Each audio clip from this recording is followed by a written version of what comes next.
Hello friends, कैसे हो सब लोग। मैं संजय बिंदल एक बार फिर से आपका अपने यूट्यूब चैनल पर बहुत बहुत स्वागत करता हूं। मैं आशा करता हूं कि मेरे वीडियोस आपको पसंद आ रहे होंगे और आप मेरे वीडियोस को लगातार देख रहे होंगे ताकि आप अपने घर बैठे क्या कर सकते हैं, अपने सिलेबस को कंप्लीट कर सकते हैं।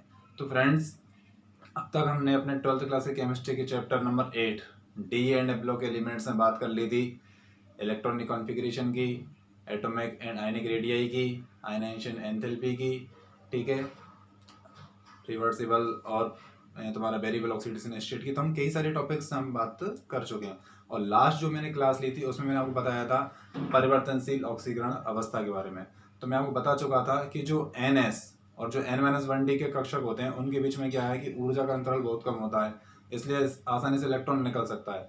और इसी कारण क्या करते हैं, जो डी ब्लॉक के तत्व हैं यानी कि जो संक्रमण श्रेणी के तत्व हैं, क्या करते हैं, परिवर्तनशील ऑक्सीकरण अवस्था प्रदर्शित करते हैं। तो फ्रेंड्स, हम यहाँ तक बात पढ़ चुके थे, ठीक है। तो आज की क्लास में अपन जो पढ़ेंगे वो है अंतराकाशी यौगिकों का निर्माण और मिश्र धातुओं का निर्माण। तो चलिए आज की क्लास शुरू करते हैं।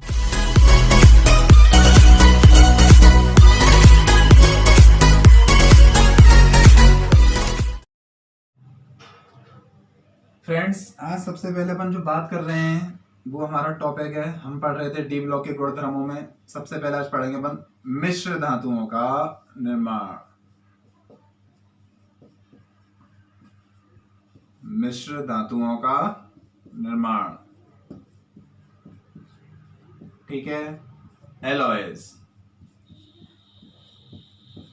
हम जानते हैं, जैसा कि नाम से पता चल रहा है कि मिश्र धातु यानी कि किसी भी चीज को मिलाना, हम सब जानते हैं मिश्रण है। आप एक बहुत सरल उदाहरण देता हूँ एक नमकीन का। तो नमकीन में भी क्या होता है, मिक्सचर नमकीन होती है, उसमें कई सारी चीजें होती हैं, होती कि नहीं होती हैं। नमकीन में मूंगफली भी होता है, चने की दाल भी होती है, कई सारी चीजें होती हैं। तो ऐसी जब मैं बात कर रहा हूँ मिश्र धातु का निर्माण, तो जैसा कि नाम से पता चल रहा है मिश्र यानी कि किसी न चीज को क्या करना, मिलाना। तो मिश्र धातुओं में क्या होता है यहाँ पर एक धातु और दूसरी धातु या अधिक धातुएं भी हो सकती हैं, वो क्या करती हैं, आपस में मिलती हैं और आपस में मिलकर के क्या करती हैं, एक नए परमाणु का मतलब एक नई धातु का निर्माण करते हैं, जिसे अपन कहते हैं मिश्र धातु कहते हैं। मैं आपको एक बात बताना चाहूँगा कि जो डी ब्लॉक के तत्व हैं उनकी एक और क्वालिटी होती है कि वो क्या करते हैं, मिश्र धातुओं का निर्माण करते हैं। यानी कि जो संक्रमण धातु हैं, क्योंकि डी ब्लॉक के तत्व हैं सारे की सारे क्या हैं, धातु हैं। तो डी ब्लॉक के धातु हैं वो क्या करती हैं, मिश्र धातु बनाने की क्षमता रखती हैं, मिश्र धातु बनाने की क्वालिटी रखती हैं, ठीक है। जैसे कि मैं आपसे बात कर रहा हूँ संकरण धातु है। एक तो क्या है कि जब एक संकरण धातु दूसरी संकरण धातु से मिलती है तो वो क्या कर लेती है, एक नई धातु बना लेती है, जैसे अपन कहते हैं एलॉयज मिस मेटल्स यानी कि संक्रमण धातु से बनी हुई क्या कहते हैं, यानी कि हम मिश्र धातुएं कहते हैं, ठीक है। मैं कुछ एग्जांपल्स भी बताऊंगा और उनको याद करने की बढ़िया ट्रिक भी बताऊंगा, जिससे अपन क्या कर सकते हैं, मिश्र धातुओं को याद कर सकते हैं, ठीक है। तो सबसे पहले अगर मैं परिभाषा बताना चाहूँ तो मैं मिश्र धातुओं की परिभाषा क्या बता सकता हूँ कि देखो, दो या दो से अधिक धातुओं से बना समांगी मिश्रण। मैं यहाँ पर एक क्या शब्द लगा रहा हूँ, समांगी, ठीक है।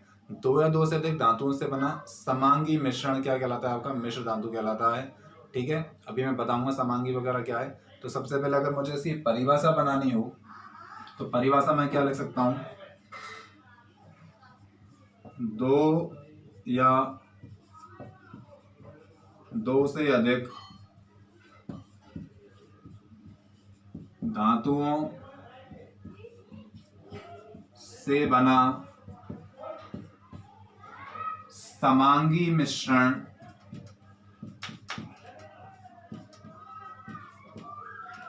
क्योंकि धातुओं मिश्र धातुएं क्या है, समांगी मिश्रण क्या है, धातुओं से बना समांगी मिश्रण मिश्र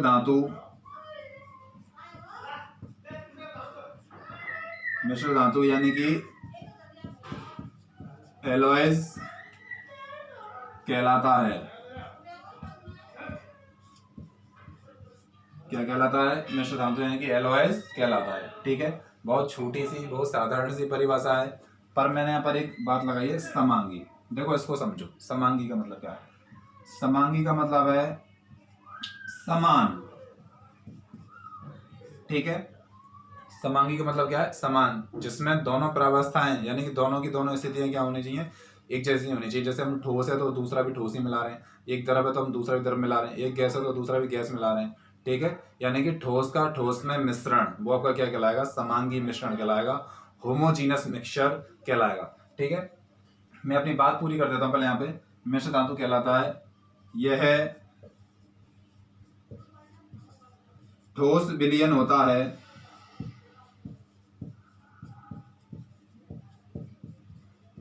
देखो ठोस विलयन इसका मतलब क्या है। वैसे तो मैं विलयन वाला जब दूसरा नंबर का पार्ट है, चैप्टर है, वो पढ़ाऊंगा जब विलयन बहुत अच्छे से पढ़ाऊंगा। फिजिकल केमिस्ट्री मुझे अच्छी भी लगती है, ठीक है। देखो कोई भी चीज है, कोई भी विलयन है, वो दो चीजों से मिलता है, उसके दो कंपोनेंट होते हैं, एक को अपन कहते हैं विलेय, एक को अपन कहते हैं विलायक, ठीक है। जब विलेय भी क्या हो, ठोस हो, और विलायक भी क्या हो, ठोस हो, तो इनसे जो बनेगा वो आपका क्या कहलाएगा, ठोस विलयन कहलाएगा। इनसे बना हुआ क्या कहलाएगा, वो ठोस विलयन। मतलब दो या दो से अधिक अभी पदार्थों का समांगी मिश्रण ही क्या कहलाता है, आपका विलयन कहलाता है, ठीक है। कह रहा हूं समांगी मिश्रण क्या है कि जो दो पदार्थ हैं, यानी कि एक विलेय है दूसरा विलायक है, यानी कि ये भी ठोस है और ये भी ठोस है, इन दोनों से मिला हुआ आपको क्या कहलाएगा, ठोस विलयन कहलाएगा, ठीक है ना। मेरी बात समझ में आ रही होगी आपको, ठीक है। अब सुनिए जो मिश्र धातु हैं, एक तो इनमें क्वालिटी क्या है कि जो संकरण श्रेणी के तत्व हैं वो लगभग समान आकार के होते हैं, इसी कारण ये क्या करते हैं, मिश्र धातु बनाने की क्वालिटी रखते हैं। सबसे बड़ी बात यह है कि इनमें इनकी जो परमाणु त्रिज्या है उनमें 15% से ज्यादा का अंतर नहीं होना चाहिए, यानी कि इनकी त्रिज्या लगभग लगभग क्या होनी चाहिए, समान होनी चाहिए, तब ये क्या कर सकते हैं, मिश्र धातुओं का निर्माण कर सकते हैं, ठीक है। क्लियर है बात। यानी कि मैं क्या कह रहा हूँ कि जो संकरण श्रेणी के धातु हैं उन्हें मिश्र धातु बनाने के लिए क्या होना चाहिए, आकार में लगभग समान होना चाहिए, मतलब उनकी जो परमाणु त्रिज्या में 15% से अधिक अंतर नहीं होना चाहिए। और आप जानते हैं कि जो संकरण श्रेणी के तत्व होते हैं वो क्या करते हैं, आसानी से लगभग समान आकार होने के कारण आसानी से मिश्र धातुओं का निर्माण कर लेते हैं, ठीक है। मेरी बात समझ में आ रही है। अब देखो मैं यहाँ पर आपको कुछ एग्जांपल्स बताऊंगा, लेकिन इससे पहले मैं आपको क्या थोड़ी सी एक्सप्लेनेशन और कर देता हूँ कि जो संकरण श्रेणी के तत्व हैं उनमें जो मिश्र धातु का निर्माण है वो किस पर डिपेंड करता है, आपका तुम्हारा परमाणु आकार पर डिपेंड करता है। अगर परमाणु आकार लगभग लगभग समान होगा तो वो क्या करेंगे, मिश्र धातु आसानी से बना लेंगे। और दूसरी क्वालिटी क्या है मिश्र धातुओं की, एक तो मिश्र धातुएं कठोर होते हैं, मजबूत होते हैं, ठीक है, ज्यादा क्वथनांक और गलनांक सहन कर सकते हैं। तो ये सारी क्या है, इनकी क्वालिटी होती हैं जो अपन क्या करेंगे, पढ़ेंगे। जैसे आपने पीतल का नाम सुना होगा, स्टेनलेस स्टील का नाम सुना होगा, ठीक है, ये सारी बातें हैं। तो मैं समझता हूँ ये बात अब तक क्लियर हो रही होगी। अब मैं आपको कुछ एग्जांपल्स बता रहा हूँ मिश्र धातुओं के निर्माण के, और इनकी अच्छी ट्रिक भी बताऊंगा, ठीक है। सुनिए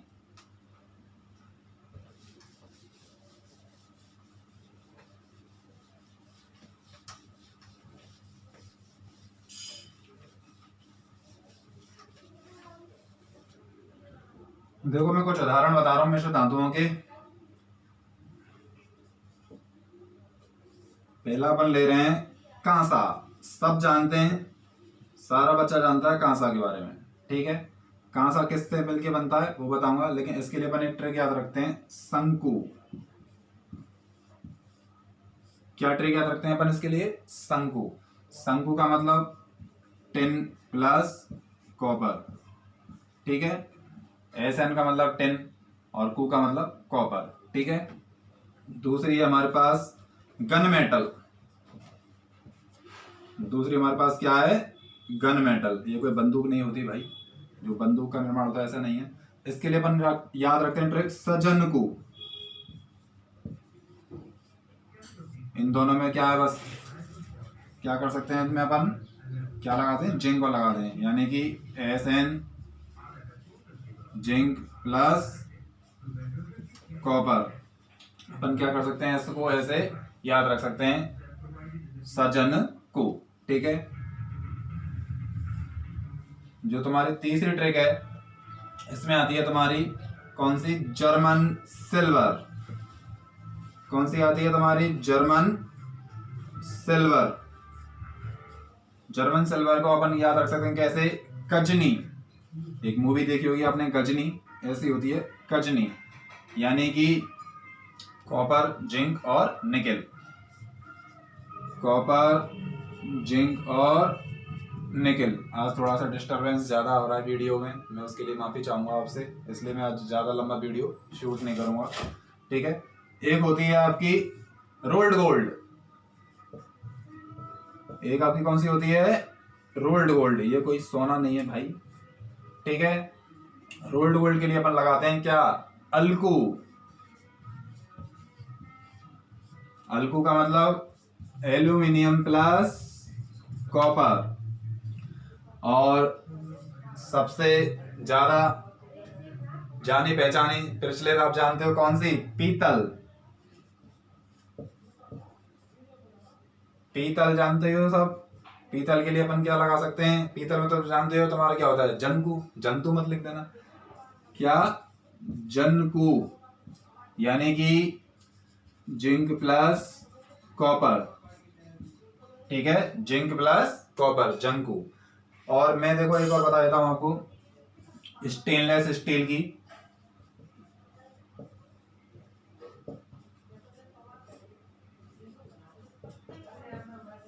स्टेनलेस स्टील में अपन जानते हैं, देखो स्टेनलेस स्टील से कोई चीज बनी होती है, अपन उसकी कोई फिक्र नहीं करते, कोई फिक्र नहीं, मजबूत होती है।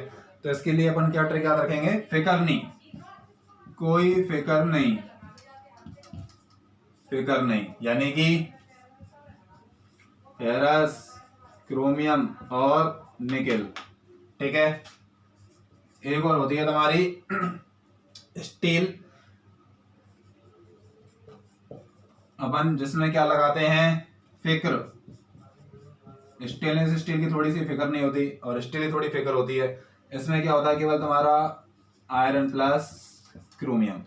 तो इस तरह से आप क्या कर सकते हैं, कुछ मिश्र धातुएं मैंने बताई हैं, आप इनको ट्रिक वाइज याद रख सकते हैं। सबसे पहले मैंने बताई है कांसा। कांसा के लिए अपन क्या कर सकते हैं, शंकु किससे बनती है, तुम्हारी टिन और कॉपर से मिलकर बनती है। दूसरी मैंने आपको बताई गन मेटल, गन मेटल मतलब सजनकु, यानी कि टिन, जिंक और कॉपर। तीसरी बताई मैंने जर्मन सिल्वर, यानी कि कजनी, कॉपर, जिंक और निकेल। चौथी बताई मैंने आपको रोल्ड गोल्ड, यानी कि अल्कू, यानी कि एल्यूमिनियम प्लस कॉपर। मैंने फिर पांच बताई आपको पीतल, यानी कि जंगू, जिंक प्लस कॉपर। और मैंने आपको बताई छठी स्टेनलेस स्टील, यानी कि फिकर नहीं, कोई फिक्र नहीं करते अपन इसकी, आयरन, क्रोमियम और निकेल। और साथ बताइए मैंने आपको स्टील, यानी कि फिक्र, आयरन और क्रोमियम। तो मैं समझता हूँ ये ट्रिक मेरे को अच्छी लगी होगी, आप लोग सब लोगों को ट्रिक अच्छी लगी होगी, मेरे को तो अच्छी लगती है खैर, ठीक है। इससे आप क्या कर सकते हैं, मैं भी याद रखता हूँ, वैसे ही आप भी याद रख सकते हैं, ठीक है। आप इनको नोट डाउन कर लीजिए, आपको ये काम आएंगी, ठीक है। हालांकि ज्यादा इंपॉर्टेंट टॉपिक नहीं है और ज्यादा कठिन भी नहीं है, सरल सा टॉपिक है, इसलिए मैं इसमें ज्यादा एक्सप्लेन नहीं करूंगा, ठीक है। और जैसा मैं बता रहा था अपनी वीडियो में आज ज्यादा लंबा भी नहीं करूंगा, कुछ डिस्टरबेंस हो रहा है ना। तो आपने इन चीजों को नोट डाउन कर लिया होगा। अब मैं आपने थोड़ा सा और टॉपिक आगे बढ़ाते हुए एक टॉपिक और छोटा सा ले लेता हूं, जिसका नाम है अंतराकाशी यौगिक। इसका भी नाम से ही परिभाषा एक्सप्लेन हो जाएगी। अंतराकाशी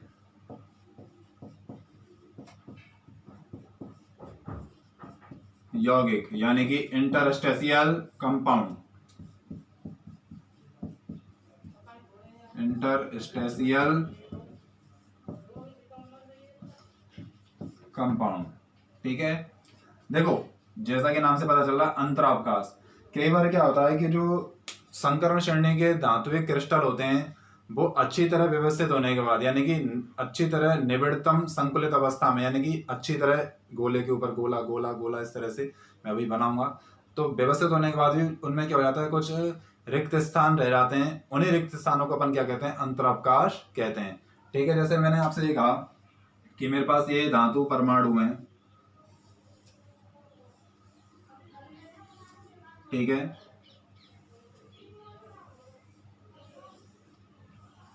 तो ये जो खाली स्थान दिख रहे हैं आपको, इनको अपन क्या कहते हैं, अंतरावकाश, अंतराकाश कह सकते हो आप इनको, अंतराकाश कहते हैं, ठीक है ना। इनको अपन क्या कह सकते हैं, अंतराकाश कह सकते हैं, ठीक है ना। तो मैंने आपको क्या बताया था कि जब धातु परमाणु हैं एक दूसरे के साथ अधिक व्यवस्थित हो जाते हैं, निबिड़ संकुलित होने के बावजूद क्या हो जाता है, इनमें कुछ रिक्त स्थान रह जाते हैं, जिनको अपन क्या कहते हैं, अंतराकाश या अंतरावकाश कहते हैं। अब इन अंतराकाशों में इन अंतरावकाशों में जब कोई छोटे आकार का अधातु परमाणु, जैसे कि छोटा आकार का अधातु परमाणु, जैसे कि हाइड्रोजन, बोरॉन, कार्बन, नाइट्रोजन आदि, जब ये आकर के क्या हो जाते हैं, इनमें फिट हो जाते हैं, ठीक है, तो उनसे जो नए यौगिक बनते हैं उन्हें अपन कहते हैं अंतराकाशीय यौगिक, इंटरस्टेशियल कंपाउंड। ठीक है, इतनी सी बात है, बस ज्यादा बड़ी बात भी नहीं है। मेरी बात वापस सुनिए कि जब संकर श्रेणी के धातु क्रिस्टल अच्छी तरह से व्यवस्थित होते हैं, फिर भी उनमें क्या हो जाते हैं, कुछ रिक्त स्थान छूट जाते हैं, रिक्त स्थान बच जाते हैं, उनको अपन क्या कहते हैं, अंतरावकाश कहते हैं। ठीक है, जब इन अंतरावकाशों में कोई छोटे आकार का अधातु परमाणु यानी कि हाइड्रोजन, बोरॉन, कार्बन, नाइट्रोजन आदि आकर के फिट हो जाता है, यानी कि उसमें जुड़ जाता है, तो उससे जो नए बनते हैं तुम्हारे यौगिक, वो कहलाते हैं अंतराकाशीय यौगिक। देखो ये कम आघातवर्धनीय होते हैं, लेकिन इनमें मजबूती होती है और तुम्हारे उच्च गलनांक क्वथनांक वाले होते हैं। ठीक है, विद्युत के सुचालक भी होते हैं। ठीक है, तो इन सारी ये थोड़ी सी इनकी क्वालिटी होती है कि एक तो विद्युत सुचालक हैं, मजबूत होते हैं, कठोर होते हैं, ठीक है, और थोड़ा सा कम आघातवर्धनीय होते हैं। ठीक है, ये सारी बातें मैंने आपको बता दी। जैसे कि मैं आपको बता रहा हूँ, एग्जाम्पल बताऊं मैं आपको, टाइटेनियम कार्बाइड, तुम्हारा फेरिक हाइड्राइड, ठीक है, इस तरह के इनको कुछ एग्जांपल्स हैं जो क्या है, अंतराकाशीय यौगिक बनाने के लिए उपलब्ध रहते हैं। ठीक है, तो मैं उम्मीद करता हूं कि ये वीडियो थोड़ा सा छोटा बनाया मैंने, आपको पसंद आया होगा। ठीक है, मैंने दो ही टॉपिक लिए आज, एक तो मिश्र धातु का निर्माण, दूसरा आपका अंतराकाशीय यौगिक। ठीक है, तो ये चीजें आप देखिए, बार बार पढ़िए, और कोई प्रॉब्लम होता है मेरे को कमेंट बॉक्स में पूछ सकते हैं। अगर मेरा कोई वीडियो अच्छा लगे तो प्लीज़ मेरे वीडियो को लाइक कीजिए, अपने दोस्तों के साथ शेयर कीजिए, और मेरे चैनल SB केमिस्ट्री को सब्सक्राइब कीजिए। तो आज की वीडियो में इतना ही, फिर मिलते हैं। जय हिंद।